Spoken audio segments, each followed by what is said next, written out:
जन्म गर्भ में खिरया, बड़ा लंबा चौड़ा शब्द।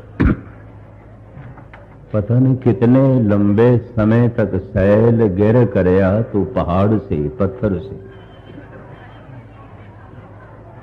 कहते ने जमीन सूरज तो टुटिया होया एक टुकड़ा है, ठंडी होई पत्थर होई।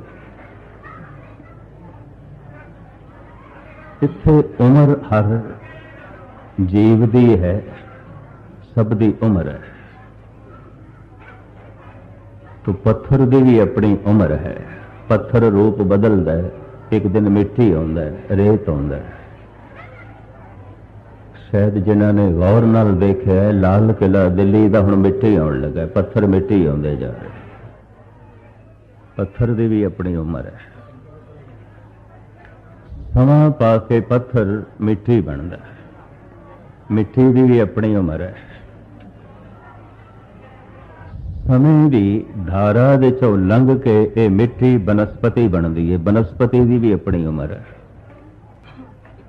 बहुत लंबी यात्रा तो बाद बनस्पति पशु पक्षी बनती है, पर पशु पक्षी की जिंदगी ये भी लिमिट है। आखिर समय की धारा पशु पक्षी नूं जिहड़ा रूप देंदी है उसनूं कहंदे ने मनुष्य, मनुष्य मनुख। पत्थर दियां कोई लोड़ां नहीं, पर मनुख दियां लोड़ां दी कोई गिणती नहीं, अनंत लोड़ां। पत्थर दी कोई ख्वाहिश नहीं, पर मनुख दियां अनंत ख्वाहिशां ने। पत्थर कोल कोई दुख नहीं, पर मनुख ते दुखां दी पंड। दुख की पंडां खुलियां, सुख नानक सेओ खोए। पत्थर नूं तोड़ांगे आखिर रेजा रेजा होके खाक मिठी, पर जे मनुख नूं खोलीए तो सिवाए दुख दे होर कुछ भी नहीं। मैं अक्सर अर्ज करदा हुंदा, मनुख नूं खोलण दा ढंग की है, बस अपना एक दुख सुनाओ तो फिर वो चुप नहीं करेगा, अपने सैकड़े दुख सुनाएगा। पत्थर दुख सुख तो न्यारा है, मनुख तो दुख सुख दे जीवंदा है। पत्थर खुशी गमी तो न्यारा है, मनुख तो कदी खुश है कदी गमगीन है। पत्थर दियां कोई लोड़ा नहीं, मनुख दियां अनंत लोड़ा ने। पत्थर लंबी यात्रा तो बाद बनस्पति बनया, बनस्पति थोड़ी जागी तो उसदियां लोड़ां भी थोड़ियां, उन्होंने प्यास लगती है, पानी चाहिए। सर्दी गर्मी तो मुतासर होंदी, लमकाना ना। फिर होर अगे पशु पक्षी ज्यादा जाग गए, दुख सुख भी ज्यादा महसूस करने लग पे, लोड़ां भी कुछ ज्यादा हो गई, प्यास दे नाल नाल भुख भी पैदा हुई। पर मनुख भुख प्यास दे नाल नाल लखां तरह दीयां ख्वाहिशां पैदा हुई, कामनावां पैदा हुई, इच्छावां पैदा हुई। बहादुर शाह जफर कहता है, उमरे दराज मांग कर लाए थे 4 दिन। बड़ी लंबी उम्र में खुदा तो लेके आया। उमरे दराज मांग कर लाए थे 4 दिन, 2 आरज़ू में कट गई 2 इंतजार में। 4 दिन दी मैं लंबी जिंदगी लेके आया, 2 दिन लग गए आरजू करदियां, इच्छावां करदियां, कामनावां करदियां। ते 2 दिन लंघ गए उड़ीक करदियां, इच्छा अज पूरी होवेगी, कल पूरी होवेगी, अज पूरी होवेगी, कल पूरी होवेगी। जिंदगी गई। कदी जीवन का मुताला करिए, किसी वक्त ख्वाहिशां चलदियां, किसी वक्त बड़ी आउंदी है ख्वाहिश कदों पूरी होवे, कदों पूरी हो। अद्धी जिंदगी लंघ गई ख्वाहिशां कर दे, अद्धा जीवन लंघिया उड़ीक कर दें, ख्वाहिश अज पूरी होवेगी, कल पूरी होवेगी, अज पूरी होवेगी, कल पूरी होवेगी। ख्वाहिशां का लंबा चौड़ा विस्तार मैं ना बयान करा। मनुख दुखी है। पत्थर दुख सुख तो न्यारा है, मनुख ते दुख सुख दे जींदा है। दुख सुख करत जन्म पुन मुआ, कभी हसदा पिया फिर रो रहा है, प्रसन्नचित बैठा है फिर उदास है, दुखी है। लंबी यात्रा तो बाद और पता नहीं लखां साल ने कि अरबां खरबां साल ने, क्योंकि समा नहीं सी, समा चलिया सूरज दे नाल। ते गुरबाणी कहती है साड़ी यात्रा बहुत लंबी है, बहुत लंबी है, फिर इसनों इस वक्त मैं नहीं लेना। अस्थूल रूप जो बनया पत्थर कि फिर इस धरती दे जो सिरमौर रूप बनया इस तो अगे नहीं, वो है मनुख। सब कुछ मनुख तो थले है। इसनों भी जफर इंज कहता है, बनाया ए जफर खालिक ने कब इंसान से बढ़कर, मलिक को, देव को, जिन को, परी को, हूरे गिलमा को। मनुख सिरमौर है पर जौन तेरी पनहारी, इस धरती में तेरी सिकदारी। अशरफुल मखलूकात सिरमौर सरदार। परमात्मा एक शक्ति है, तो जो कुछ आया है परमात्मा तो आया है, तो मनुख भी शक्ति है। मनुख कोल प्रथम ते इंद्रियां दी शक्ति है। वेखना एक शक्ति है, वेखना एक रस है। सुनना एक शक्ति है, सुनना एक रस है। बोलना एक शक्ति है, पर रसना एक रस है। नासिका एक शक्ति है और नासिका सुगंध एक रस है। खलड़ी भी एक शक्ति है, खलड़ी एक रस है। कोई इकद इंद्र मनुख दा नाकारा हो जाए तो समझ लो उतनी शक्ति उसकी छीण हो जाती। नहीं अखां काम करदियां, बहुत कुछ घट गया।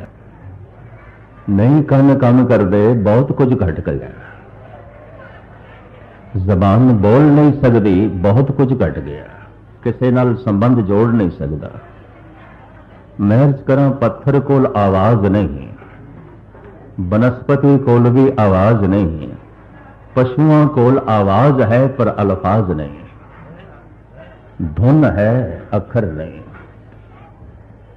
पशु जब आवाज करता है तो इतना पता चलता है मुर्गा है, चिड़ी है, शेर है, कुत्ता है, गऊ है। पर किसी गऊ नूं कहिए तू कित्थों आ रही है, जाना कित्थे है, तो अल्फाज कोई नहीं, अखर कोई नहीं। आवाज है, अल्फाज नहीं। मनुख कोल आवाज भी है, अल्फाज भी हैं, धुन है, अखर भी ने। अखर अंदर त्रिभुवन धारे। तीन लोकां दा ज्ञान अखरां दे च बंद है। और मैं अर्ज करा, सारे संबंध भी अखरां ते खड़े ने, अल्फाजां दे खड़े ने। गुंगा संबंध जोड़न दे च असमर्थ है, गुंगे दे दोस्त नहीं होंदे। क्यों? आवाज ते है, अल्फाज कोई नहीं।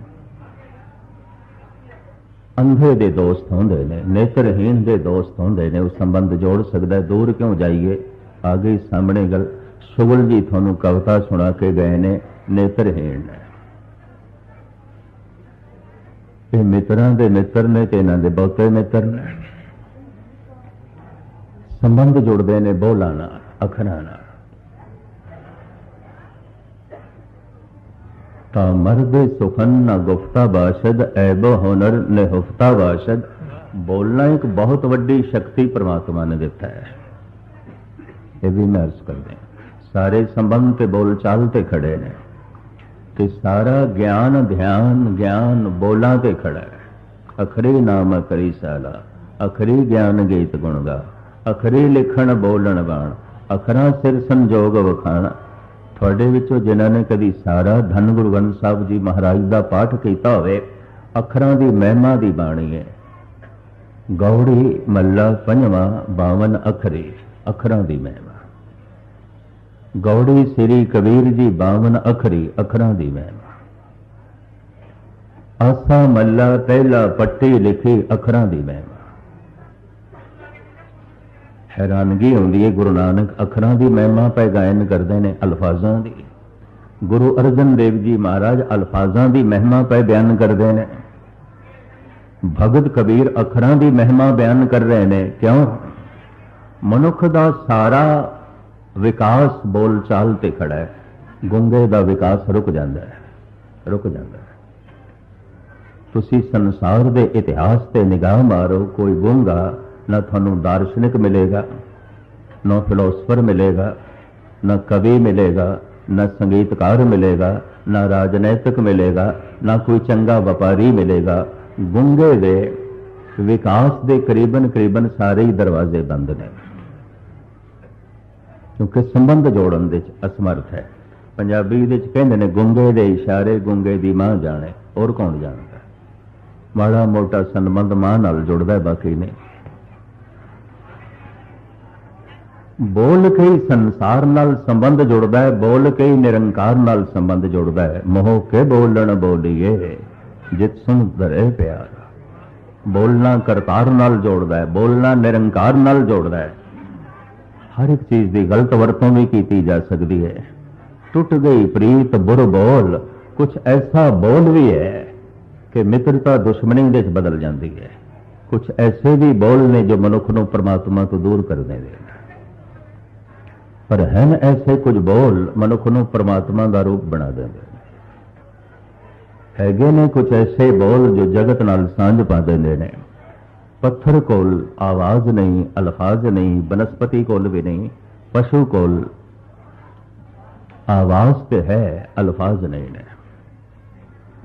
मनुख दे कोल आवाज भी है, अल्फाज भी ने, धुन भी है, अखर भी ने।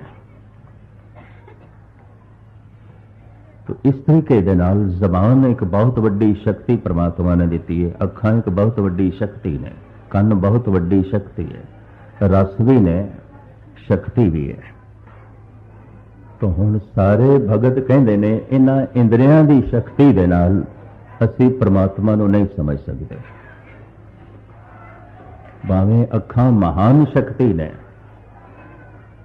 नहीं वेख सकदियां।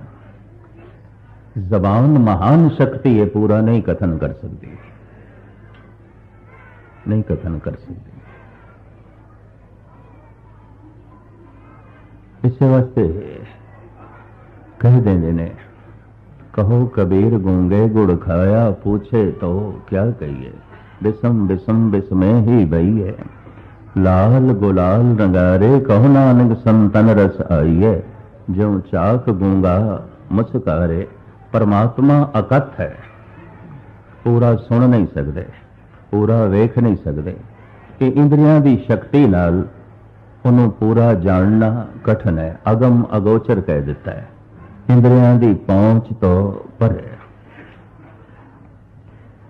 एक परमात्मा अगम अगोचर है, एक परमात्मा का जो रूप हो गया अगम अगोचर है। साध की महिमा वेद न जाने, जेता सुने तेता बख्याने।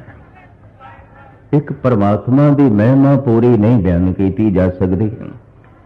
एक जो परमात्मा हो गया, एक तो सागर की महिमा बयान नहीं की जा सकती, अथाह है। एक उस बूंद की भी महिमा बयान नहीं की जा सकती जो सागर दे चलीन होकर सागर हो गया, उसकी महिमा भी बयान नहीं। साध की महिमा वेद न जाने, जेता सुने तेता बख्याने।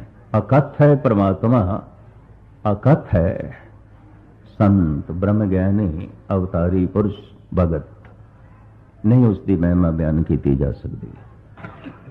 और मैं ये अर्ज करा, संत होना एक अवस्था है, भगत होना एक मानसिक अवस्था है। ये भी मैं अर्ज कर दें, क्रिया तो कुछ भी नहीं पता चलेगा, किरत तो कुछ भी नहीं पता चलेगा। जी किरत वेखनी होवे तो किसी अवतारी पुरुष की, किसी संत की, दूजे संत नाल किरत मिलती भी नहीं। मैं अक्सर अर्ज करता हूं,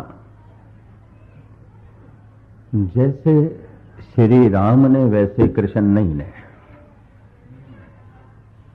हर कदम ते राम मर्यादा की पालना कर देन, हर कदम ते श्री कृष्ण मर्यादा नूं तोड़ देन। वो तो किसी भी मर्यादा की पालना नहीं करते। तो हुण कह दईए कि राम चूंकि मर्यादा पुरुषोत्तम ने, तो भगवान ने, अवतार ने, कृष्ण ने, बाहर की क्रिया तो नहीं पहचान सकते। जैसे राम ने वैसे कृष्ण नहीं ने, और जैसे कृष्ण ने वैसे महात्मा बुद्ध नहीं ने, और जैसे महात्मा बुद्ध ने वैसे गुरु नानक नहीं ने। महात्मा बुद्ध कहते ने अहिंसा परमो धर्मं, हर पक्ष दे अहिंसा परम धर्म है। स्वामी महावीर भी कहते हैं। गुरु नानक ते गुरु गोबिंद सिंह जी महाराज कहते हैं अहिंसा धर्म का एक निक्का जिहा अंग है, पूरा धर्म नहीं है। जैसे उंगल शरीर का एक हिस्सा है, पूर्ण शरीर नहीं है। एक उंगल तो बिना भी शरीर हो सकता है। जैसे ये दंद शरीर का हिस्सा ने, पूरा शरीर नहीं है। एक दंद तो बिना भी शरीर हो सकता है। अहिंसा धर्म का एक अंग है, सिर्फ एक अंग। और किधरे किधरे हालात का ऐसा तकाजा बनता है, धर्म की रक्षा के लिए वो अंग कुर्बान करना पैंदा है। ये भी मैं अर्ज करता हूं। धन गुरु गोबिंद सिंह जी महाराज कहते ने बलाचार गई द्रम्या आमदम, बतद बीरो तीरो तो फंग आमदम। लाचार होके मजबूर होके मैं तलवार चुकी है, मेरा शौक नहीं सी, मजबूर, मेरी खुशी नहीं है। बलाचार गई दरम्या आमदम, बतद बीरो तीरो तो फंग आमदम। ऐसी की लाचारी है। तुसी संत, तुसी माला फेरन वाले, प्रभु का जप करने वाले ते उपदेश देंदे हो, जागत जोत जपे निसबासर, एक बिना मन नैक ने तलवार चुक ली, बंदूक चुक ली। तो साहिब कहन चौकारज हमा हील ते दरगोयस्त, हलालस्त बुरदम बशमशीर दस्त। हाथ जोड़ के अगर जालम अपने कदम नहीं रोकता और वो अपने कदमां दे थले मजलूमां नूं मसलदा है, दलदा है, मारदा है। अगर हाथ जोड़ के वो रुकदा नहीं, बोलां दे नाल भी उसदे कदम नहीं रुकदे, सिर झुका दईए तां भी उसदे कदम नहीं रुकदे, तो तलवार चुक के उसदे कदमां नूं रोकना मैं अपना धर्म समझदा।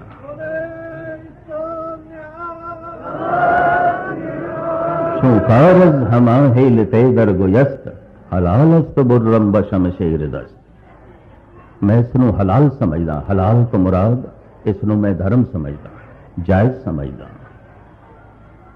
उत्थे मैं कोई अहिंसा की पालना नहीं करता, मैं हिंसा करांगा, मैं हिंसा करांगा। ऐसा असी रोज देखते हैं। एक डॉक्टर सानू कोई दवाई देंदा है, कोई गोली मेडिसन, असी उसनूं खांदे हैं तो रोग दे ते कीटाणु होंदे ने, बेचारे मरदे, उन्हां नूं पलण दईए।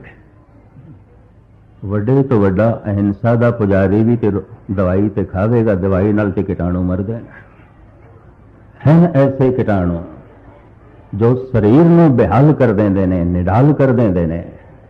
हैं ऐसे कुछ मनुख जो कौमां लई नरक बन जाते हैं, देश लई नरक बन जाते हैं। दवाई खा के उन्हां कीटाणुआं नूं जो है मिटाना पैंदा है ताकि शरीर बच जाए। शस्त्र चुक के उन्हां जालमां नूं मिटाना पैंदा है ताकि देश बच जाए। कौन बच जाए? भाई साहब, भाई संतोख सिंह जी कहने जे कलगीधर शस्त्र ना चुकदे तो होना की सी, वो रूपरेखा मैं थोड़े सामने रखा। छाए जाति एकता, एक इस्लाम होना सी, दूसरा नहीं। भाई संतोख जिथे जिथे मुकाबला नहीं होया, अफगानिस्तान सारे दा सारा बोधी सी। दुनिया की सब तो वड्डी मूर्ति उच्ची महात्मा बुद्ध दी अफगानिस्तान दे बामिया दे। शायद जो संसार के हालात का मुताला करते रहते हैं उन्होंने पता होगी। पिछले दिनी तालिबान की हुकूमत ने ऐलान किया सी मूर्ति असी तोड़नी है, क्योंकि इस्लाम दे मूर्ति की पूजा नहीं की जाती। और मूर्ति इस्लामी देश क्यों है? और दुनिया की सब तो वड्डी मूर्ति सिर्फ वड्डी नहीं, दुनिया की सब तो खूबसूरत मूर्ति 110 फुट उच्ची है। पहाड़ नूं तराश के बनाई गई है। सारे का सारा अफगानिस्तान बोधी सी, बुद्धिस्ट सी। महात्मा बुद्ध नूं मनण वाले सन। जलालाबाद विच एक मंदिर मिले है, एक मिट्टी के टीले दे महात्मा बुद्ध का मंदिर सी, दबिया पिया सी, सोने दी मूर्तियां निकलिया। सारे का सारा अफगानिस्तान बुद्धिस्ट से, पर अहिंसा परमो धर्म नहीं टिक सके। हिंसा के सामने इन्हां दी अहिंसा नहीं टिक सकी। ये भी मैं अर्ज कर दें।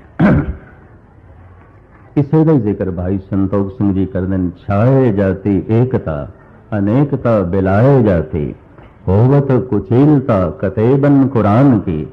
प्यार दे बोलां नाल रावण नहीं मरिया सी, तीर कमान चुकनी पै गई राम नूं। कोई प्यार दे बोलां नाल दुर्योधन खत्म नहीं होया सी, जरासंध खत्म नहीं होया सी, शस्त्र चुकना पै गया श्री कृष्ण नूं। ये इतिहास भावें जंगल विच रहिंदे ने बैरागी ने, पर अपनी रक्षा लई त्रिशूल चुकना पै गया शिव जी नूं। इते असीं देखदे अहिंसा धर्म का एक निक्का जिहा अंग है, पूरा धर्म नहीं है। नहीं, अहिंसा परम धर्म के नारे ने 1000 तो ज्यादा इस देश को गुलाम रखे है। और अगर देश अज आजादी की हवा विच जी रहा है, ये गुरबानी गुरु गोबिंद सिंह जी की। छाए जाती एकता अनेकता बिलाए जाती, होवत कुचीलता कतेबन कुरान के। पाप ही परपक जाते, धर्म दसक जाते, वर्ण गरक जाते, सहत विधान की। देवी देव देहुरे संतोख सिंह दूर होते, रीत मिट जाती कथा वेदन पुराण की। गीता दी आवाज रामायण दी कथा, वेदां दे पाठ किधरे सुनाई नहीं देने। पाप ही परपक जाते, धर्म दजक जाते, वर्ण गरक जाते, सहत विधान की। देवी देव देहुरे संतोख सिंह दूर होते, रीत मिट जाती कथा वेदन पुराण की। श्री गुरु गोबिंद सिंह पावन परम सोर, मूर्त न होते झूठे करना निधान के।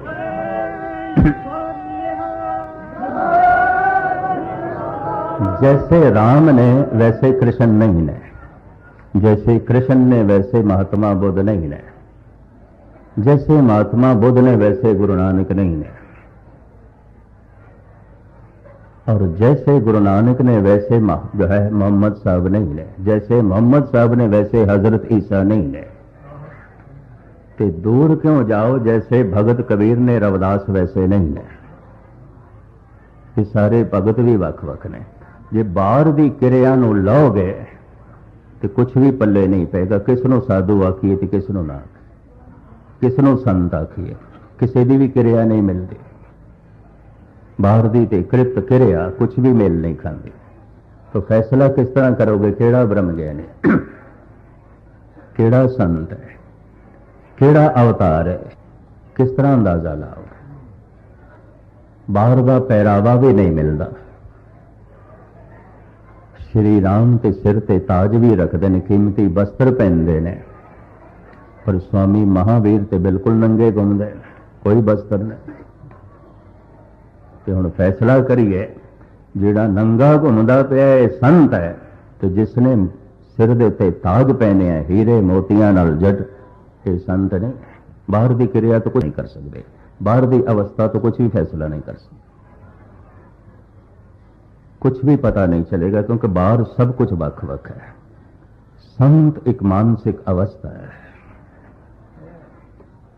वक्त के मुताबिक माहौल के मुताबिक उसकी क्रिया की हो सकती है, बदल सकती है।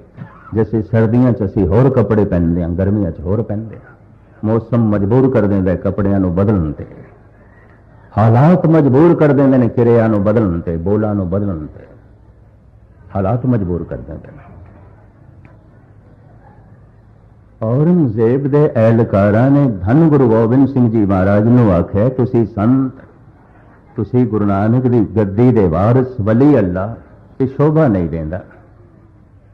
तुसी शस्त्र चुके ना, असी थोड़ी सुलह करा देने आ, तुसी चाहते हो थोड़ी सुलह करा देंगे। महाराज कहते असी तो सुलह को ना, असी तो हर जगह सुलह चाहते हैं, तो फिर असी सुलह करा देंगे। साहब कहने लगे करा दो, एक शर्त है कि तुसी हार मन लो, असी सुलह करा देंगे। सतगुरु कहते हैं ये नहीं हो सकता, ये नहीं हो सकता। ते पता है एहलकार की कहते ने, एक संत नूं सच्चाई कबूल करने दे इतराज की है, एक फकीर नूं, एक वली अल्लाह नूं, एक गुरु नानक दी गद्दी दे वारिस नूं सच कबूल करने दे इतराज की है। सच्चाई है तुसी हार गए हो, पिता थोड़ा शहीद हो गया, बच्चे थोड़े मार दिते गए, किले थोड़े ढा दिते गए, फौज थोड़ी खत्म हो गई, थोड़े कोल तो थोड़ा घोड़ा भी नहीं रहा, थोड़े नाल कोई साथी नहीं। गनी खां नबी खां मोढ़ियां ते चुक के लियाए सन आलमगीर तक, गुरु गोबिंद सिंह जी महाराज नूं छुपा के, कोई भी नहीं। उस हालत में यह लकार चुके शरधा रखते हैं गुरु गोबिंद सिंह जी, थोड़े नाल कोई भी नहीं, थोड़े कोल कुछ भी नहीं। एक हारे हुए मनुख की जो हालत होती है थोड़ी हालत है, तो कबूल कर लो हार गए, असी सुलह करा देने। धन गुरु गोबिंद सिंह जी महाराज कहते हैं, ऐ औरंगजेब दे एहलकारो एक गल सुन लो, हार हो जानी होर गल है, हार मन लेनी होर गल। हो गई है हार ते हो गई, मैं मन नहीं सकता, नहीं मन सकता। कि जब हार हो गई है तो इस सच्चाई नूं कबूल करने दे एक संत नूं इतराज की है, थोड़े कोल कुछ भी नहीं, कुछ भी नहीं, ना घर ना घाट ना घोड़ा ना शस्त्र ना बस्तर, चलो इतना तो कबूल करो, ये सब कुछ थोड़े कोल नहीं है। साहब कहते हैं ये भी मैं कबूल नहीं कर सकता कि मेरे कोल कुछ भी नहीं है, कुछ भी नहीं है। मैं पातशाह के वाक थानों सरवण करावा, श्री मुखवाक पातशाही 10वीं जफरनामा। इस देश दे ते दुनिया दे चिंतक विद्वानों ने धन गुरु गोबिंद सिंह जी नाल इंसाफ नहीं किया। टेढ़ी अख नाल वेख्या या बंद अखां नाल वेखण की कोशिश की है, अखां खोल के वेखण की कोशिश नहीं की।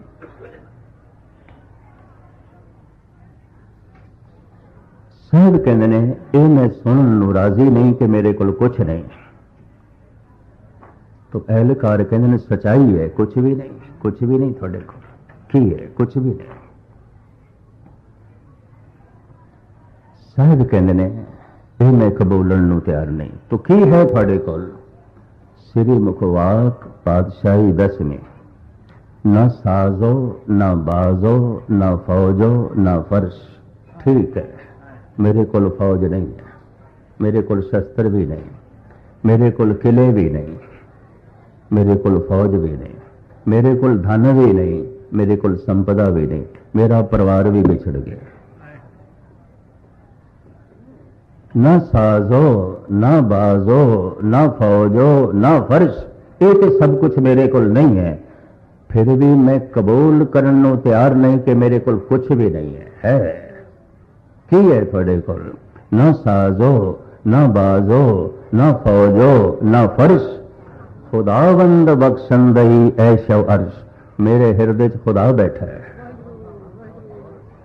तो जितने चिर तक वो बैठा है मैं हार नहीं मन सकता, तो खुदा भी हार हो जाएगी, मैं नहीं मन सकता।